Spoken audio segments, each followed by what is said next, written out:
ආයිබෝවන් කියලා පිළිගන්නවා ඔයාලා හැමෝම. ඉතින් ඔයාලා දෙකතු වෙලා ඉන්නේ මට්ටම් ගැනීම කියන ප්‍රායෝගික පරීක්ෂණයේ දෙවෙනි කොටසත් සමගයි. ඉතින් අපි පළවෙනි වීඩියෝ එකේදී කතා කරා ඔයාලත් එක්ක කොහොමද මට්ටම් උපකරණයක් ස්ථාපනය කරගන්නේ, ඒ වගේම කොහොමද අපි මට්ටම් උපකරණයක් ලෙවල් කරගන්නේ කියලා. ඉතින් අපි අද කතා කරන්න බලාපොරොත්තු වෙනවා අපි කොහොමද මේ ලබාගත් පාඨාංක දත්ත වගුවට ඇතුළත් කරන්නේ, ගණනය කිරීම අපි කොහොමද සිදු කරන්නේ, ඒ වගේම ප්‍රස්ථාරයක අපි කොහොමද දික්කඩක් ඇඳලා පෙන්වන්නේ කියලා. ඉතින් අපි තවත් පරක්කු නොවි යමු අපේ වීඩියෝ එකට. ඔයාලට දැන් බලා ගන්න පුළුවන් විභාග ආදර්ශ ප්‍රශ්නයක්. මේ වගේ ප්‍රශ්නයක් තමයි ඔයාලටත් එක්සෑම් එකේදී අනිවාර්යෙන් හම්බෙන්නේ. එතකොට අපි බලමු කොහොමද මේ ප්‍රශ්නයට අනුව ඔයාලා උත්තර ලියන්න ඕනේ කියලා, කොහොමද ඔයාලා මේ ප්‍රැක්ටිකල් එක සිදු කරන්න ඕනේ කියලා. එතකොට මේ ප්‍රශ්නේ හැටියට ඔයාලට දීලා තියෙනවා මට්ටම් ස්ථාන 3ක මට්ටම් ලබා ගන්න. ඒ මට්ටම් ඔයාලා අරගෙන ඔයාලට පේන මේ පල්ලෙහා තියෙන වගුවට එම දත්ත ඇතුළත් කරලා ඔයාලා ඒ ගණනය කිරීම සිදු කරන්න ඕන. දැන් අපේ ලෙවලින් මැෂින් එක හරියටම අපි ලෙවල් කරලා තියෙන්නේ. අපි පළවෙනි වීඩියෝ එකේදී මේකේ පියවරයන් ඔක්කොම ඔයාලට කියලා දුන්නා. අපි මේ නවත්තපු තැනින් අද පටන් ගමු කොහොමද මේ මට්ටම් ගැනීම ඉදිරියට කරගෙන යන්නේ කියලා. එතකොට ඔයාලා පළවෙනියටම කරන්න ඕන දේ තමයි මැෂින් එක දැන් ලෙවල් වෙලා තියෙන්නේ. ඊළඟට ඔයාලා කරන්න ඕන මේ මැෂින් එකේ ඔයාලට තියෙනවා මෙතනට කියනවා අපි උපනෙත කියලා. ඒ වගේම මෙතනින් අපිට තියෙනවා අවනෙත. අපි ඉස්සරම කරන්න ඕන මෙන්න මේ උපනෙතෙහි ක්‍රොස් හෙයා ෆෝකස් කරගන්න ඕන.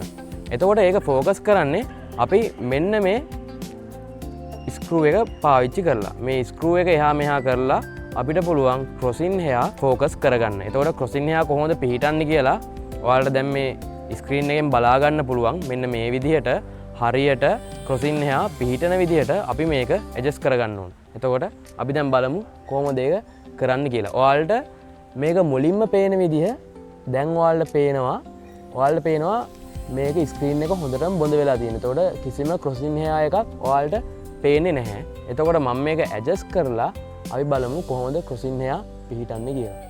දැන් ඔයාලට බලා ගන්න පුළුවන් රූප සටහනේ දිස්සුන විදිහටම ක්‍රොසින් එහා එක ටෙලස්කෝප් එකේ දර්ශනය වෙනවා. මේ විදිහට තමයි අපි ක්‍රොසින් හෙයා ඇඩ්ජස්ට් කරගන්නේ.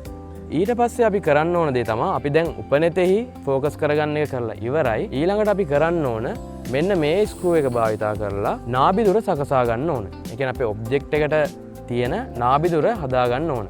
ඔයාලා මෙතනදිත් දැන් පේනවා අපි ටෙලස්කෝප් එකට ඇහැ තියලා බලනකොට අපිට ඉස්සරහින් තියෙන ඔබ්ජෙක්ට් එක පේන්නේ නැහැ. එතකොට අපි බලමු කොහොමද මේ ස්ක්‍රූ එක පාවිච්චි කළාට පස්සේ අපේ ඔබ්ජෙක්ට් එක පේන්නේ කියලා. මම මේකට තෝරගන්නේ මේ ඉස්සරහා පේන ගහ. අපි බලමු මේ ගහ නිවැරදිව දර්ශනය වෙන්න නාභි දුර සකස් කරලා. දැන් ඔයාලට පේනවා හරියටම අපේ ඔබ්ජෙක්ට් එක පැහැදිලිව පෙන්눔 කරනවා. හරි. ඒ වැඩෙත් අපි ඉවර කරා. එතකොට දැන් අපිට තියෙන්නේ පාඨාංක ලබා ගැනීම. එහෙනම් අපි බලමු කොහොමද අපි නිවැරදිව පාඨාංක ලබා ගන්න කියලා. හරි.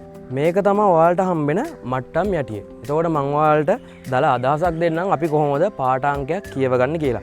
අපි මට්ටම් ගන්නකොට පාඨාංකයක් කියවන හැටි ඔයාලට කියලා දෙනවා. එනකොට ඔයාලට මේක ගැන පොඩි අවබෝධයක් මම මෙතනින් ලබා දෙන්නම්. එතකොට ඔයාලට පේනවා මේ වර්ණ දෙකක් පාවිච්චි කරලා තියෙනවා. එතකොට කළු සහ රතු.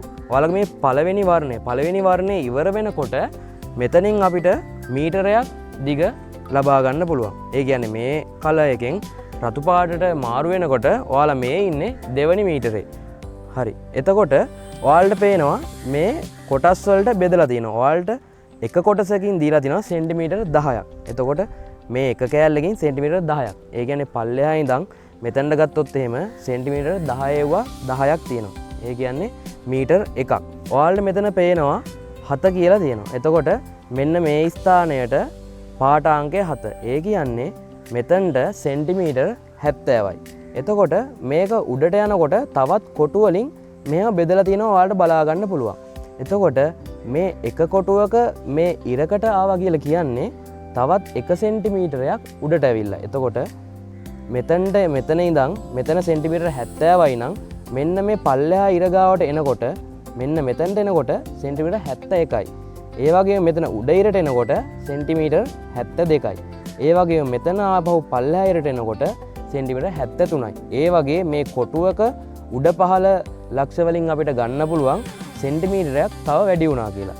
එතකොට මෙතන මේ උඩ කොටසයි පල්ලෙහා කොටසයි හරි මැදට આવොත් තමයි සෙන්ටිමීටරයකින් භාගයක්. ඒ කියන්නේ 0.5ක් එකතු වෙන්නේ. එතකොට බැරි වෙලාවත් මෙතන මැදට આવොත් ඔයාලට ඒක 0.5ක් කියලා කියව ගන්න පුළුවන්.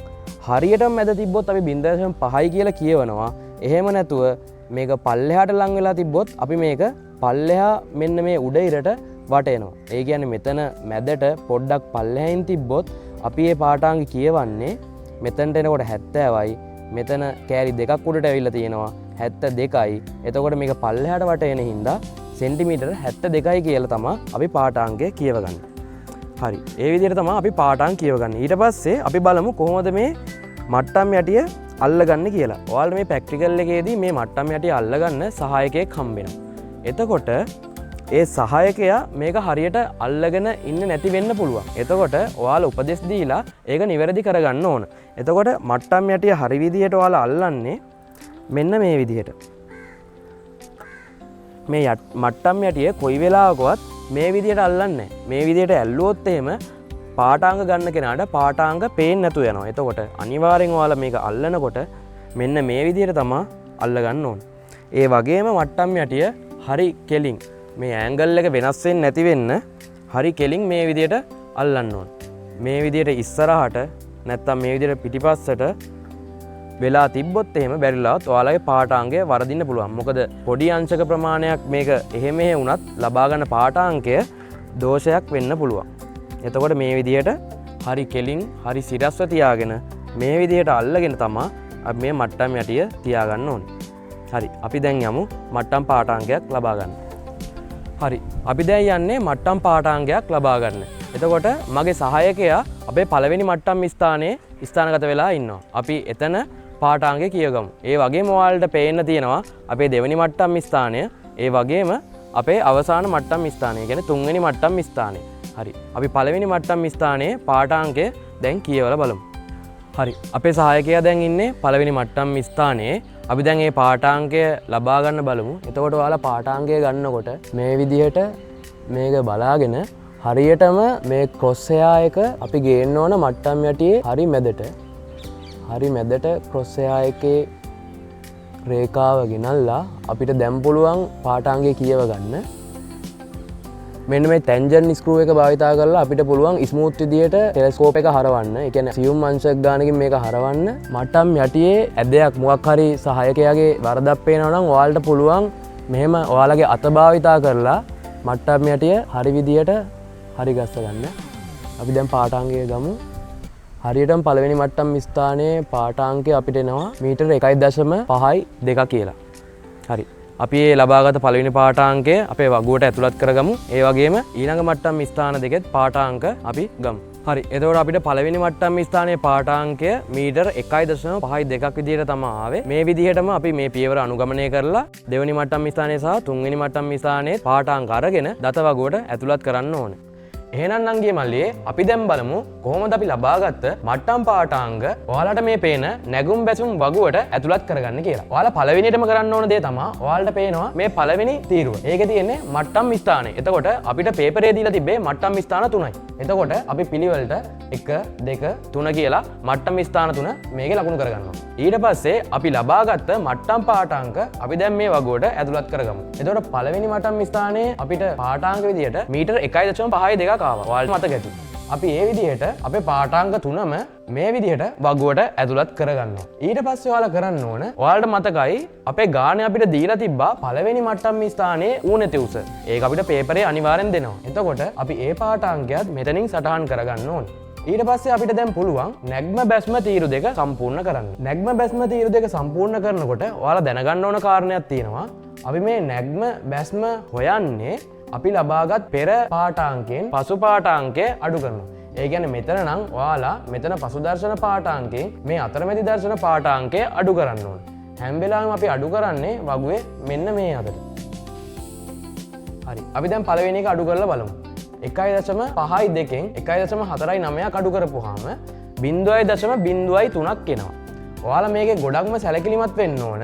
මෙතන එන උත්තරය ධන ලකුණක් වුණොත් මෙතන අඩු කරලා එන උත්තරය ධන ලකුණක් වුණොත් අනිවාර්යෙන් ඒක නැග්මක්. ඒ වගේම මෙතන උත්තරේ ඍණ ලකුණක් ආවොත් ඒක අනිවාර්යෙන්ම බැස්මක්. එතකොට අපිට මෙතන අඩු කරපුවාම ධන සංඛ්‍යාවක් තමයි එන්නේ. එතකොට අපි ඒක ලියන්නේ නැග්ම තීරුවේ.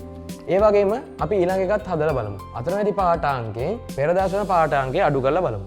1.49 1.4 බිඳුවක් අඩු කරපුවාම අපිට එනවා ධන 0.09ක්. ධන සංඛ්‍යාවක් කියන්නේ අනිවාර්යෙන් ඒකත් නැග්ම. එතකොට අපි ඒකත් නැග්ම තීරුවේ මේ විදිහට සටහන් කරගන්න. ඊට පස්සේ අපිට තියෙන්නේ ඌනති මට්ටම කියන තීරුවේ ඉතිරි දෙක ෆිල් කරගන්න.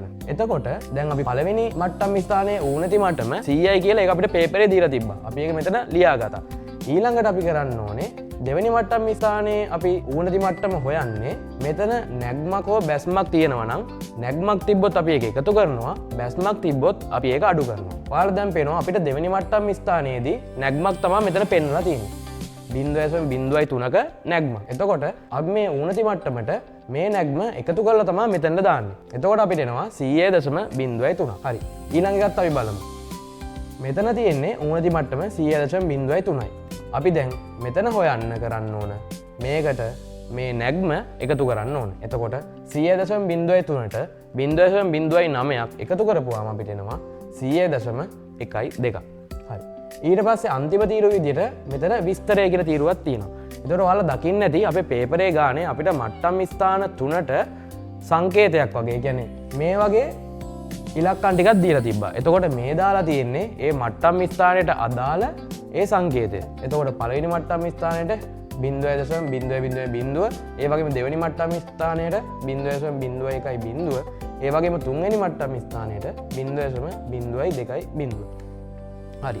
අපි දැන් දත්ත සියල්ලම වගේ වගුවට ඇතුළත් කරගෙන ඉවරයි. අපි ඊළඟට බලමු කොහොමද මේ අවසාන ගණනය කිරීම සිදු කරගන්න කියලා. එතකොට අපි මෙතනදී නංගිය මල්ලිය හොයන්නේ සාපේක්ෂ උසක්. ඒ කියන්නේ අපි මේ දන්න උසක්. ඒ කියන්නේ යම්කිසි ලක්ෂයක අපි දන්න උසක් ආශ්‍රයෙන් තවත් තැනක උසක් අපි කියන එක තමා මේ මට්ටම් ගැනීමේදී අපි කරන්නේ. එතකොට මේ ගණනය කිරීම මගින් අපි හොයාගන්නේ ඒ සාපේක්ෂ උස. එතකොට මේ සාපේක්ෂ උස හොයාගන්න ඒ වගේම අපි මේ වගුවේදී ගන්න ගණනය කිරීම නිවැරදිද කියලා චෙක් කරගන්න අපිට මේක ක්‍රම 3කට කරන්න පුළුවන්. පළවෙනි ක්‍රමය තමා මෙතන ඔයාලට පේනවා ඌනති මට්ටම් තීරුව. එතකොට මෙතනින් අපි අවසාන ඌනති උසෙන් ආරම්භක ඌනති උස අඩු කරපුවාම අපිට මේ සාපේක්ෂ උස ගන්න පුළුවන්. මොකද්ද? අවසාන ඌනති මට්ටම. ඒ කියන්නේ අපිට මෙතනින් ආපු අවසාන ඌනති මට්ටමෙන් අපේ ආරම්භක ඌනති මට්ටම. ඒ කියන්නේ 100. 100.12න් 100ක් අඩු කරපුවාම 0.12ක් කියලා ඔයාලට උත්තරේ ගන්න පුළුවන්. මේ වගේම අපිට මේ උත්තරේ හරිද කියලා බලන්න පුළුවන් මෙන්න මේ නැග්ම බැස්ම තීරු දෙකෙන්. මේකදී අපි කරන්න ඕන අපේ සියලුම නැග්මවල් ටික එකතු කරගන්නවා. ඒ වගේම අපේ බැස්ම තීරුවේ තියෙන සියලුම පාඨාංග ටික එකතු කරගන්නවා. ඊට පස්සේ අපි මේ නැග්ම තීරුවේ පාඨාංකයෙන් බැස්ම තීරුවේ පාඨාංකය අඩු කරනවා. එතකොට මේකදී ඔයාලට පේනවා නැග්ම තීරුවේ එකතුව ඇවිල්ලා තියෙනවා 0.12. ඒ වගේම මෙතනදී බැස්ම තීරුවේ කිසිම පාඨාංකයක් නැහැ. ඒ කියන්නේ බිඳුවයි. එතකොට 0.12න් බිඳුවක් අඩු වුණාම ආයෙත් අපිට සාපේක්ෂ උස එනවා 0.12 කියලා. එතකොට මෙතන උත්තරෙත් සමානයි, මෙතන උත්තරෙත් සමානයි. ඒ කියන්නේ අපේ ගණනය කිරීම හරි. මට්ටම් ගැනීමේ නිර්වද්දතාවය අපිට මෙතනදී චෙක් කරන්න බෑ. ඒ වුණාට අපි මේ හොයන්නේ අපේ දත්ත වගුව නිවැරදිද කියලා. එතකොට දැන් ස්ථාන දෙකකම අපිට එකම උත්තරේ ආවා. තවත් ක්‍රමයක් තියෙනවා. අපි ඒ විදිහටත් හදලා බලමු. තුන්වෙනි ක්‍රමය තමයි අපි මේ පසුදර්ශන පාඨාංක සියල්ල එකතු කරනවා. එතකොට මෙතන ඔයාලට එක දත්තේ තියෙන්නේ. ඒකින්ද අපි 1.52 කියලා මෙතන ලියා ගන්නවා. ඊට පස්සේ පෙර දර්ශන පාඨාංග සියල්ල එකතු කරනවා. මෙතනත් එක පාඨාංගයේ තියෙන. එතකොට 1.4 එතකොට අපි කරන්න ඕන පසුදර්ශන පාඨාංගයෙන් පෙර දර්ශන පාඨාංගය අඩු කරන්න. එතකොට 1.52න් 1.4 අඩු කරපුවාම අපිට ආයෙත් 0.12 කියන උත්තරේ එනවා. එතකොට මේ අපිට අවිලා තියෙන සාපේක්ෂ උස තුනේම සමානයි. එතකොට අපිට නිගමනය කරන්න පුළුවන් අපේ ගණනය කිරීම නිවැරදි බව. හරි. මේ විදිහට තමයි ඔයාලා දත්ත වගුව අවසන් කරන්න ඕන. ඒ වුණාට අපේ වැඩේ ඉවර නෑ. ඔයාලට තව කොටසක් මේකේ තියෙනවා. ඒ තමයි මේ වගුවට අනුව අපි මාර්ගයේ දික්කඩක් ඇඳලා පෙන්වන්න ඕනේ. එතකොට මේක තමයි දික්කඩ අඳින්න අපි පාවිච්චි කරන ප්‍රස්ථාරය. එතකොට මේකෙදි අපිට x අක්ෂයේ දීලා තියෙන්නේ මැනුම් ස්ථාන. y අක්ෂයේ දීලා තියෙන්නේ ඌනති උස. එතකොට අපි මේ සියල්ල අපි අර ගත්ත දත්ත වගුවෙන් තමයි ගන්න ඕන. එතකොට ඔයාලට පේනවා මේ අපි විස්තරයේ තීරුවේ මට්ටම් ස්ථාන වලට දාපු සංකේත ටික තමයි මෙතනට ඇවිල්ලා තියෙන්නේ. මේ පළවෙනි මට්ටම් ස්ථානය, මේ දෙවන මට්ටම් ස්ථානය, මේ තුන්වෙනි මට්ටම් ස්ථානය. ඒ වගේම අපි මේ ඌනති උස, ඒ කියන්නේ y අක්ෂයට යොදන්නේ ඌනති උස. හැබැයි ඔයාලා සැලකිලිමත් වෙන්න අපි ඌනති උස යොදනකොට වගුවේ තියෙන පිළිවෙලට නෙමෙයි යොදන්නේ. අවම උස ඉඳන් වැඩි උස දක්වා තමයි උඩට යන්නේ. හරි. ඒ වගේ මම දාගෙන තිනවා මෙතන උස 100යි, 100.03යි, 100.12යි. හරි. අපි දැන් මේකට අනුව ප්‍රස්ථාරය ඇඳලා බලමු කොහොම ප්‍රස්ථාරයක්ද, කොහොම දික්කඩක්ද අපිට මේක දෙන්නේ කියලා. එතකොට අපි පළවෙනි මැනුම් ස්ථානයේ ඒක අපිට ගානේ දීලා තිබ්බා ඌනති උස 100යි. එතකොට අපි මෙතනින් මේක මාක් කරගමු.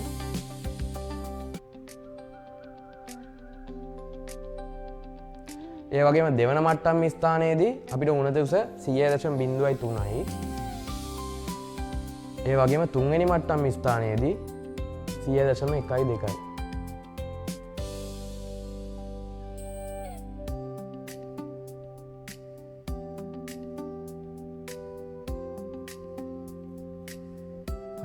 මෙන්න මේ විදිහේ දික්කඩ රූපයක් තමයි ඔයාලට අවසාන උත්තරේ විදිහට හම්බෙන්නේ.